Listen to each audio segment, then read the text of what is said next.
আসসালামু আলাইকুম ওয়া রাহমাতুল্লাহ। দূরে এবং কাছে যে যেখান থেকে আমার ভিডিও দেখছেন, আশা করি প্রত্যেকে ভালো আছেন, সুস্থ আছেন, নিরাপদে আছেন। আলহামদুলিল্লাহ, মহান আল্লাহ তাআলার অশেষ রহমতে আমিও ভালো আছি, নিরাপদে আছি। তো প্রতিদিনের মতো নতুন আরও একটি রেসিপি দেখার জন্য প্রত্যেক বন্ধুদেরকে জানাচ্ছি ওয়েলকাম। আজকে আমি রান্না করব জাতীয় মাছ, পাঙ্গাস মাছ। খুবই মজা করে রান্নাটা করেছি, তাই আপনাদের সাথে শেয়ার করছি। আর আমার প্রায় কিন্তু পাঙ্গাস মাছের রেসিপি হয়, তাই আমার এইটা শেয়ারও হয় বেশি। আর ফেসবুকের রুলস যেহেতু ভিডিও দিতে হবে, তো সেই ক্ষেত্রে তো আমি নতুন রান্নার রেসিপি পাচ্ছি না। তো যাই হোক, যখন যেটা রান্না করি সেটাই আপনাদের মাঝে শেয়ার করি।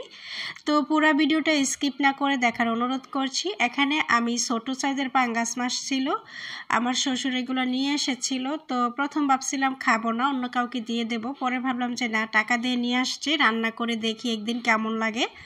তো রান্না করলাম।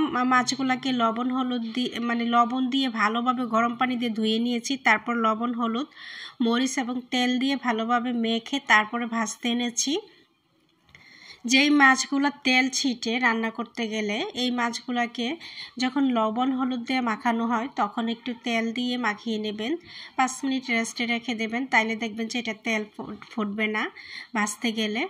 তো যাই হোক বন্ধুরা, মাছগুলোকে এক এক করে দিয়ে উল্টিয়ে পাল্টিয়ে বেশ লাল লাল করে ভেজে নেব। তো আপনারা যারা আমার ভিডিওটা ফেসবুক পেজ থেকে দেখছেন, অনুরোধ করছি ফলো দিয়ে সাথে থাকার জন্য এবং লাইক কমেন্ট শেয়ার করবেন। আর যারা ভিডিওটা ইউটিউব থেকে দেখছেন, প্রত্যেককে অনুরোধ রইল আমার চ্যানেলটাকে সাবস্ক্রাইব করে দেবেন এবং রান্নার নতুন রেসিপি পাওয়ার জন্য পাশে থাকা বেল আইকনে টিপ দিয়ে ওকে করে দেবেন। যখনই আমি নতুন কোনো রান্নার রেসিপি আপলোড করব, আপনার কাছে নোটিফিকেশন চলে যাবে। তো যাই হোক বন্ধুরা, মাছটাকে বেশ উল্টিয়ে পাল্টিয়ে ভালোভাবে লাল লাল করে ভেজে নিয়েছি। ভেজে নেওয়া হয়ে গেলে আমি মাছগুলোকে উঠিয়ে নিচ্ছি। আর সবসময় আমি মাছ ভুনা করলে, মাছ রান্না করলে মাছ ভাজার তেলটা দিয়ে রান্নাটা করি। এখন মাছ ভাজার তেলটা অন্য একটা প্যানের মধ্যে দিয়ে দিচ্ছি। দিয়ে এই তেলেই মূলত রান্নাটা করব। পেঁয়াজ কুচি আর সামান্য রসুন কুচি দিয়ে দিলাম, দিয়ে নেড়ে চেড়ে অনেকটা ভেজে নেব। আর এখন যেহেতু শীতের সিজন, টমেটো তো আছেই, তো টমেটোও দেব। মাছ ভুনাতে একটু টমেটো দিলে আমার খেতে ভালো লাগে, গ্রেভিটা অনেক সুন্দর হয় এবং মাছ ভুনার টেস্টটাও বাড়িয়ে দেয়। এখানে আমি 2টা ছোট সাইজের টমেটো কুচি করে নিয়েছি, বেশ ভেজে নিয়েছি আগে পেস্টটা। তারপর এখন পেঁয়াজের সাথে এই তেলের সাথে ভালো করে ভেজে নিলে, পেঁয়াজ ভাজার মতো করে, তাহলে কিন্তু টমেটোটা গলে যায়। আর টমেটোটা গলে গেলেই মূলত তরকারিটা টেস্ট হয়। আস্তে টমেটো রাখলে কিন্তু টেস্ট হয় না, সেটা হচ্ছে আবার অন্য তরকারি। তো যাই হোক, কিছুটা ভেজে গলিয়ে নিয়েছি। তারপর দিয়ে দিচ্ছি 1 চামচ পরিমাণ হলুদের গুঁড়া, 2 চামচ পরিমাণ মরিচের গুঁড়া, 1 চামচ পরিমাণ ধনিয়া গুঁড়া, আর দিয়েছি আধা চামচ পরিমাণ জিরা গুঁড়া। দিয়ে মশলাটাকে অনেকটা কষিয়ে নিয়েছি। অনেকটা কষানো হয়ে গেলে পরিমাণ মতো গ্রেভি দিয়ে দিচ্ছি। গ্রেভি দিয়ে এখন মাছগুলিকে দিয়ে দেব। এতক্ষণ পর্যন্ত ধৈর্য ধরে যারা আমার ভিডিওটা দেখছেন, প্রত্যেকের জন্য রইল অফুরন্ত ভালোবাসা। এক এক করে মাছগুলোকে দিয়ে আমি রান্নাটা করব প্রায় 10 মিনিটের মতো। 10 মিনিট রান্না করলেই আমার মাছ ভুনাটা কমপ্লিট হয়ে যাবে।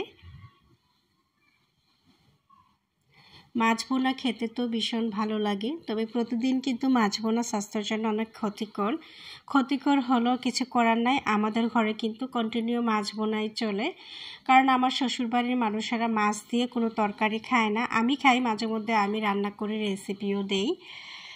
তো আমার শ্বশুরবাড়ির লোকেরা যত তরকারি আছে সব ছোট চিংড়ি মাছ দিয়ে খায়। তো এখন কিন্তু আমি একটু লবণ চেক করে অল্প পরিমাণে লবণ দিয়েছি আর ধনিয়া পাতা দিয়ে দিয়েছি। তরকারিটা প্রায় হয়েই এসেছে। তো মাখো একটা ঝোল করে রাখবো, আবার পরে কিন্তু ঝোলটা আরও টেনে যায় ঠান্ডা হওয়ার পর। তো চুলাটা এই পর্যায়ে অফ করে দিচ্ছি। আমি কিন্তু অল্প তেল এবং অল্প মশলা দিয়েই রান্নাটা করেছি পরিমাণ মতো, এত বেশিও দেই নাই কমই দেই নাই। তারপরও দেখুন বন্ধুরা, মাছ রান্নার কালারটা বেশ সুন্দর এসেছে এবং অনেকটা লোভনীয় লাগছে। তো আমি পরিবেশন করে নিচ্ছি। কেমন হলো আমার রান্না কমেন্ট করে জানাবেন বন্ধুরা। আজকের মতো আল্লাহ হাফেজ।